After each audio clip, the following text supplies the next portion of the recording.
मुंबई उच्च न्यायालयाचं खंडपीठ कोल्हापुरात व्हावं या मागणीसाठी पदवीधर मित्रचय माणिक पाटील सुयेकर यांनी दसरा चौकात आमरण उपोषण सुरू केलंय।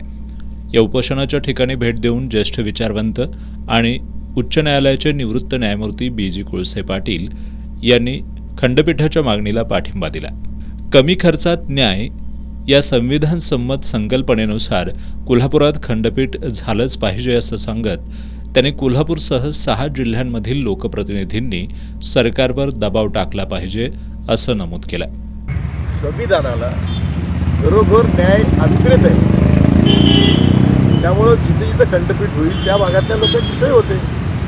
इथून मुंबईला जाणे म्हणजे उलट असं आहे, अशी पॉलिसी आहे संविधानाची इच्छा अशी आहे, कमीत कमी कष्टात शोषणमुक्त समाजाची निर्मिती व्हावी आणि त्यासाठी कोर्ट जागोजागी उपलब्ध करून द्यावेत, संख्या वाढवावी जजेसची आणि जजेस संख्या वाढवून लोकांना तत्काळ न्याय देण्याची व्यवस्था करावी।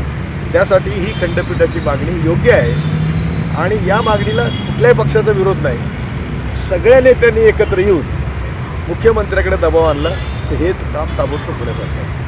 यावेळी भाकपचे जिल्हाध्यक्ष सतीशचंद्र कांबळे यांच्यासह कमलाकर खाडे, अजित हेरलेकर, राजेंद्र निकम, विजय पोळ, मुकुंदराज मोरे पाटील, अशोक सुतार, भालचंद्र सावंत, किशोर खेडेकर आदी उपस्थित होते।